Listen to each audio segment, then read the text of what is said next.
praise you, Lord. Thank you very much, Jesus. You are the Holy God. You are the King of Kings. You are the Lord of Lords. Oh, hallelujah. We praise you. Hallelujah.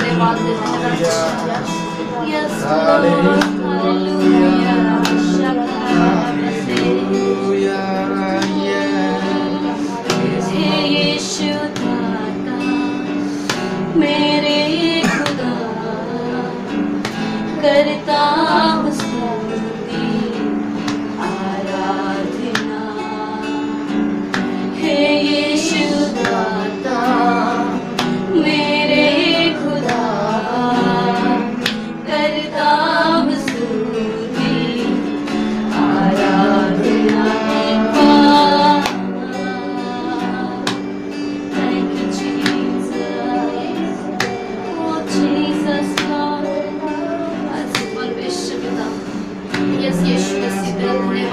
पवित्र आत्मा तूने हमारे इस झुंड के बीच में अपनी उपस्थिति को दे दिया। तेरा धन्यवाद देते हैं, हर एक बातों के लिए तेरा धन्यवाद देते हैं।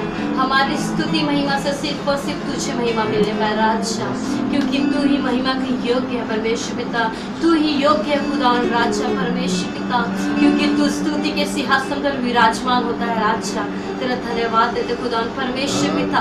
हाँ पवित्र आत्मा तूने अपने कंट्रोल को इस जगह पे ले लिया। तेरा धन्यवाद देते हैं। जो आत्मिक भोजन अभी हमारे बीच में परोसा जाता है राजा, उस आत्मिक भोजन से एक एक लोग उस भोजन को खाकर आत्मिक रीति से अपनी आत्मा में तृप्त हो सके।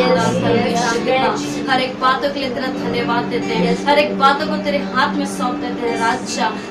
तेरे पासवान को तेरे हाथ में सौंप देते हैं खुदा परमेश्वर पिता। जो तू आज हमसे बोल और बातचीत करना चाहता है खुदा राजा, आज तू उनको इस्तेमाल कर, उनके मुंह को तो इस्तेमाल कर खुदा परमेश्वर पिता। हने परमेश्वर पिता हर एक बातों से, हर एक गानों से, हर एक स्तुति से, हर एक बजाने से राजा सिर्फ और सिर्फ तेरा नाम ऊंचा होने पाए राजा। हर एक बातों को तेरे हाथ में सौंपते हुए प्रार्थना हमारे उद्धारकर्ता प्रभु यीशु के नाम से मांगते हैं, आमीन। यार ये प्रमाण करा दूंगा कि मैं ना कह रहा आंडू पांडू नहीं हूँ। मैं आंडू पांडू का मतलब समझ गया ना। मैं XYZ नहीं हूँ, मैं परमेश्वर हूँ। इसलिए मैं जेब में हूँ, इसलिए हमें भरोसा करना है। जिंदगी में भटकना नहीं है, उसके राहों में पकड़ के क्या है परेशानी को चीरते हुए क्या है यीशु मसीह के भवन में पहुंचना, उसकी उपस्थिति में पहुंचना। ये परमेश्वर का वचन कहता है। हे प्रभु तेरी नाम की जय जयकार हो, तेरी नाम की प्रशंसा, तेरे नाम की स्तुति हो प्रभु। तेरे चरणों में हम आते हैं प्रभु जी, एक चीत होके आते हैं परमेश्वर। आत्मा से भर दे प्रभु जी तेरे वचनों को प्रभु जी। हम पूरे दिल से, पूरे आत्मा से सीखे ऐसे आशीष करना प्रभु जी, ताकि प्रभु तेरे वचन में कहता है कि हे प्रभु तेरे चितावनियों को, तेरे नियमों को प्रभु, तेरे विधियों को प्रभु मैं दिन रात मनन करता हूँ परमेश्वर। प्रभु होने देंगे प्रभु तेरे महिमामय, जीवितमय और प्रभु जी फलदायक वचन को हम मनन करते हैं। आपकी आत्मा से भर दे। धन्यवाद परमेश्वर, आराधना में हमारे साथ में रहने के लिए पिता। आत्मा में भर के प्रभु आपको ढूंढने के लिए मदद किया, आत्मा में झूम कर प्रभु आपको प्रशंसा करने के लिए मदद किया, उसके लिए बहुत बहुत धन्यवाद। हम अपने प्राण को आपके हाथ में सौंपते प्रभु, हमसे बातचीत कर। हालेलुया, यीशु के नाम से मांगते हैं, हालेलुया।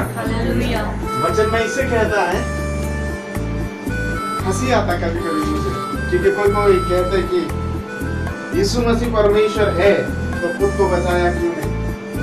यदि यीशु मसीह परमेश्वर है, उसके पास में सामर्थ्य है, तो यीशु मसीह क्यों खुद को बचा नहीं सका।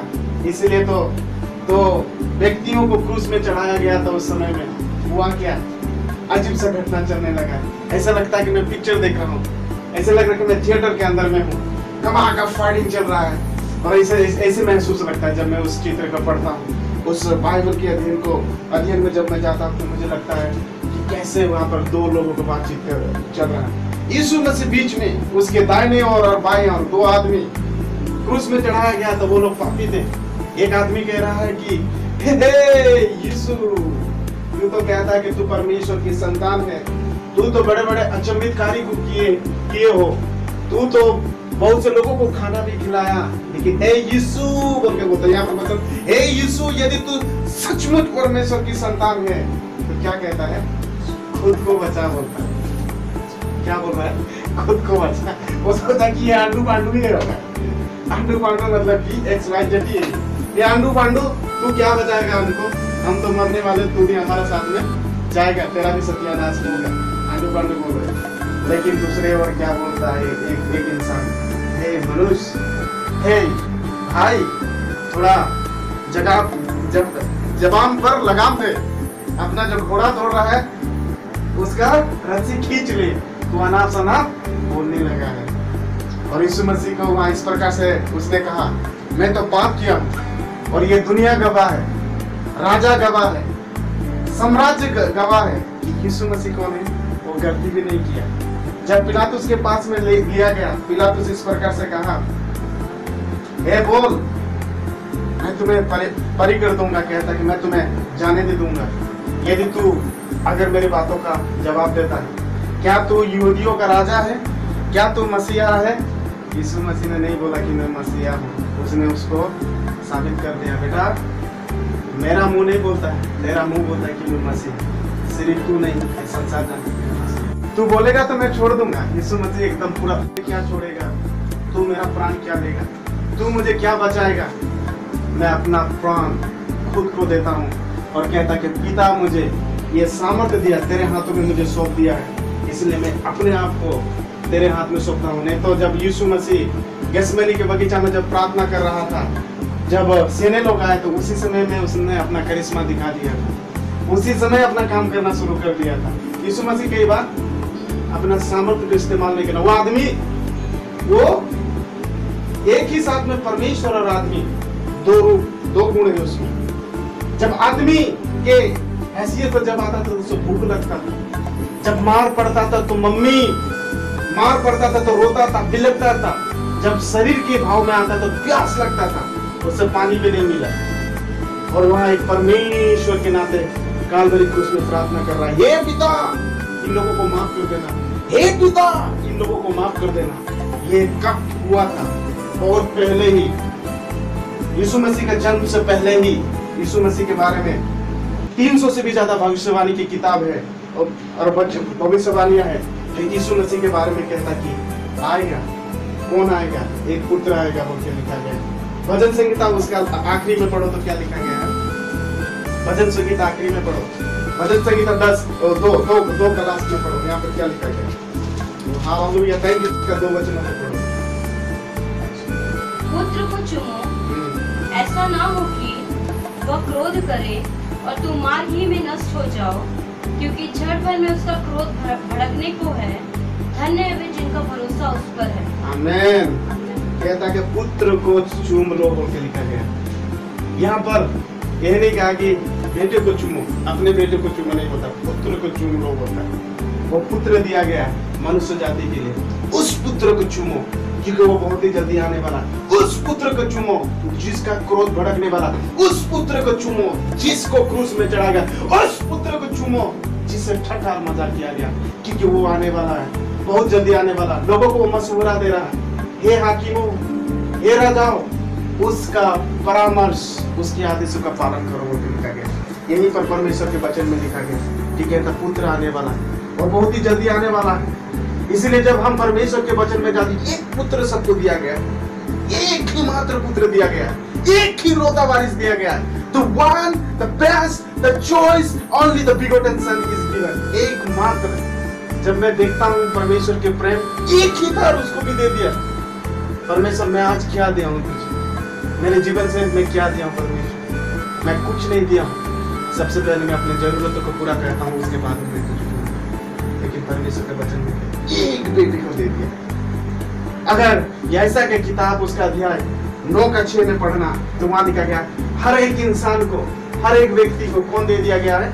एक व्यक्ति दे दिया गया। उसमें पढ़ो, आयशा का किताब उसका 9:6 में पढ़ो।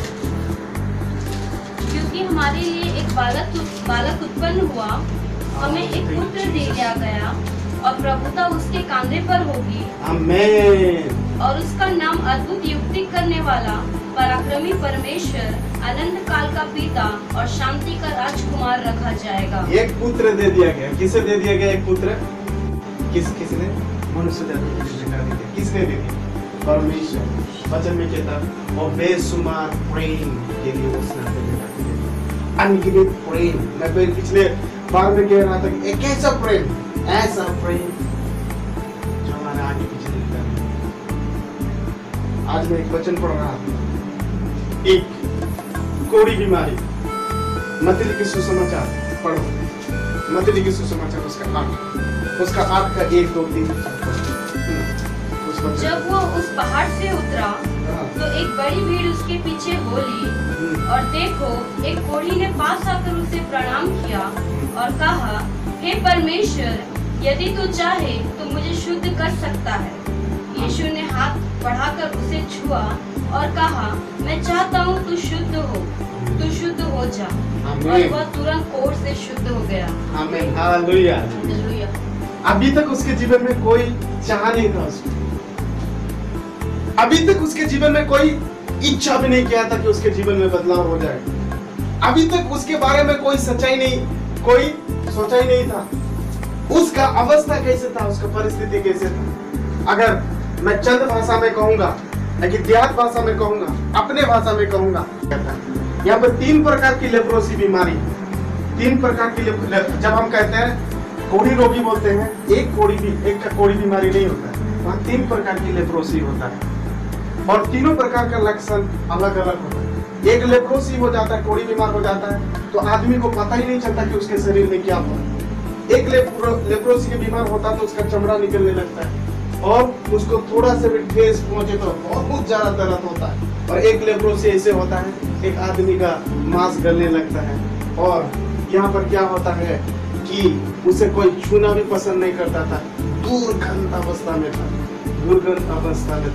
और उस दुर्गंध जीवन में, उस दुर्गंध बुरा अवस्था में, उस गंदगी में यीशु मसीह जाता है और कहता कि यदि तू मुझे छूना चाहता है, क्योंकि मुझे कोई छूता नहीं,